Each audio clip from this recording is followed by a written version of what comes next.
देखिए अगला टॉपिक है पूर्णांकों के गुणन के गुण। पूर्णांकों के गुणन के गुण। पहला नियम है, पहला गुण है समवर्त नियम। समवर्त नियम क्या होता है? जैसे हम योग में बता रहे थे कि किसी पूर्णांक में किसी दूसरे पूर्णांक को जोड़ने पर पूर्णांक ही मिलता है, ऐसे ही किसी पूर्णांक में किसी पूर्णांक का गुणा करने पर पूर्णांक ही मिलता है।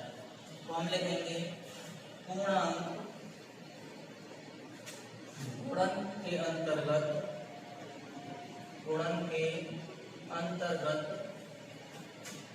समवर्त होते हैं। समवर्त होते हैं इसका मतलब देखिए, अगर मैं किसी एक पूर्णांक को दूसरे पूर्णांक से गुणा करूं तो हमें जो मिलेगा वो पूर्णांक ही मिलेगा। ये समवर्त गुण होता है कि हम किसी पूर्णांक में दूसरे पूर्णांक का गुणा करें तो हमें पूर्णांक ही मिलेगा। जैसे मैंने मान लीजिए एक 2 ले लिया, एक मल्टीप्लाई मैंने माइनस का 3 ले लिया, तो ये भी पूर्णांक है। देखो ये भी पूर्णांक है, तो 3 का 2 में करेंगे कितना आ जाएगा -6, ये भी तो पूर्णांक आया। तो ऐसे ही हम और एग्जांपल दे सकते हैं। मान लीजिए मैंने कह दिया मैं 2 का मल्टीप्लाई करूं 7 में तो कितना आएगा 14 आएगा। चेक करो ये भी पूर्णांक है, देखो ये भी पूर्णांक है और ये भी पूर्णांक है और ये भी फिर क्या मिला हमें, पूर्णांक ही मिला।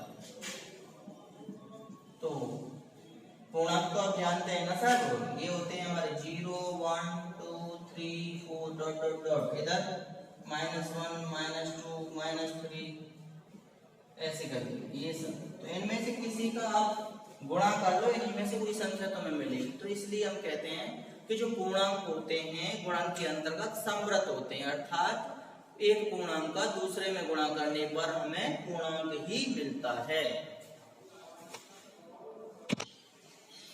तो दूसरा गुण है हमारा गुणन की क्रम विनिमयता।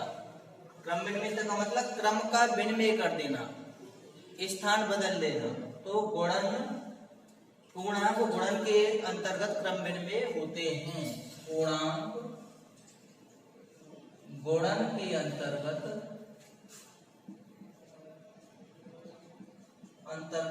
क्रम विनिमय होते हैं।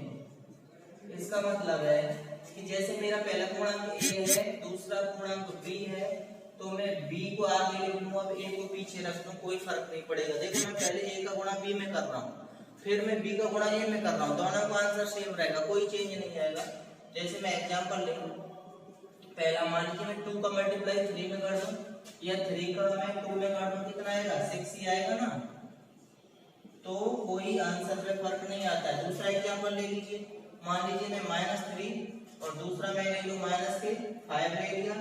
अब की बार -5 को रख लीजिए आगे और -3 को पीछे रख दो, तो माइनस का गुणा माइनस में प्लस हो जाएगा। 5 3 जा कितने हो गए 15 हो गए।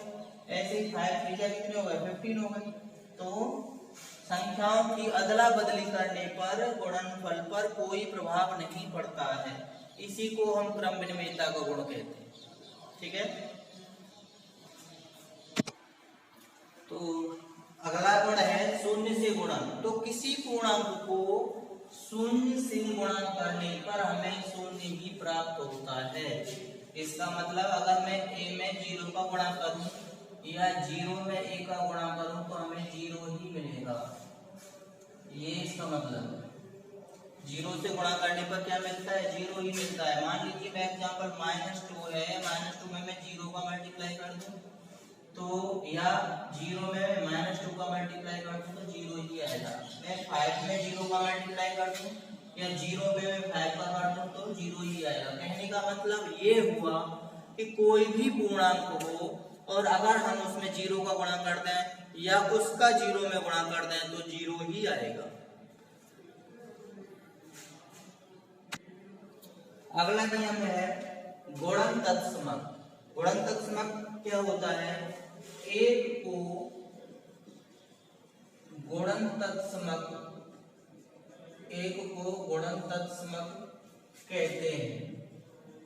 इसका मतलब है कि अगर मैं किसी पूर्णांक में एक का गुणा करूं तो उसके आंसर पे कोई फर्क नहीं आता या उसके गुणनफल पे कोई फर्क नहीं आता।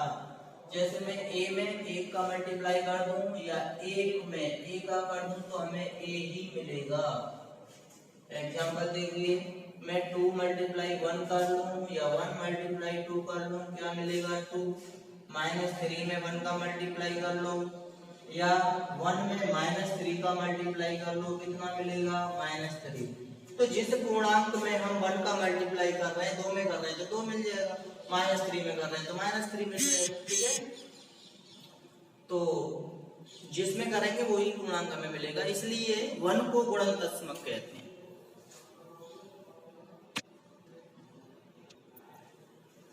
देखिए गुणन साहचर्य गुण, गुणन साहचर्य गुण जैसे हम जो क्रम भिन्न में था उसमें मैंने कहा था a में b का गुणा कर दो या b में a का कर दो, कोई फर्क नहीं आएगा। अब साहचर्य में हम 3 संख्याएं लेके चलते हैं कि जैसे मान लीजिए मैं a गुणा b गुणा c कर लूं या a गुणा b गुणा c कर लूं, इसे हम कहते हैं साहचर्य गुण। कहने का मतलब पहले मैं a और b का गुणा करूं फिर उसमें c का करूं, या पहले मैं b और c का गुणा करूं a का फिर बाद में करूं, तो आंसर नहीं बदलेगा। जैसे मान लीजिए कि मैं 3 संख्याएं ले रहा हूं, a बराबर 1 है, b बराबर 2 है और c बराबर 3, ये मैंने लिखना। देखिए a क्रॉस b, यहाँ पे मैं ले रहा हूँ a cross b cross c निकालना, देखना निकालेगा। a की वैल्यू रखो, a की कितनी है 1, b की कितनी है 2, मल्टीप्लाई 3। अब 2 का 1 में करेंगे 2 आएगा, मल्टीप्लाई 3 से करेंगे कितना आ गया 6 आ गया। अब दोबारा से मैं ये रख रहा हूँ a cross b cross c, तो a की वैल्यू रखनी है 1, मल्टीप्लाई b की वैल्यू कितनी है 2 है और c की वैल्यू कितनी है 3 है। अब 1 मल्टीप्लाई 3 का 2 में करेंगे 6 आएगा, तो ऐसे भी कितना आया 6 ही आया। तो पहले किन्हीं 2 संख्याओं का मल्टीप्लाई किया फिर तीसरी का किया, पहले 2 का किया फिर तीसरी का किया, तो आंसर पे फर्क नहीं पड़ेगा। ठीक है, तो 3 संख्याओं के भी स्थान बदलने पर गुणा करने पर उसके आंसर पर कोई प्रभाव नहीं पड़ता है, इसे साहचर्य नियम कहते हैं। और जब 2 संख्याओं के स्थान आपस में बदले जाते हैं उसे क्रम भिन्न में कहते हैं। अगला है हमारा वितरण नियम। वितरण नियम क्या होता है, जैसे वितरण कर रहे हैं हम किसी चीज का, बांट रहे हैं, a cross b plus c है, ये योग का वितरण नियम पढ़ रहे हैं। ठीक है, गुणन पर योग का वितरण नियम, जैसे a cross b plus c है, यहाँ बाहर वाली संख्या का हम गुणा कर रहे हैं किसमें b प्लस c में, तो इसे हम कैसे राइट करेंगे, a का मल्टीप्लाई b में करेंगे, तो a मल्टीप्लाई b, बीच में किसका निशान है प्लस का, फिर किसका a का ही किसमें करेंगे c में, a मल्टीप्लाई c, इसे हम कहते हैं वितरण नियम। a का गुणा पहले b में किया, a गुणा b हो गया, फिर बीच में यहाँ प्लस का निशान है तो प्लस का निशान लगा दिया, फिर a का गुणा किसमें किया c में किया, ये वितरण नियम होता है।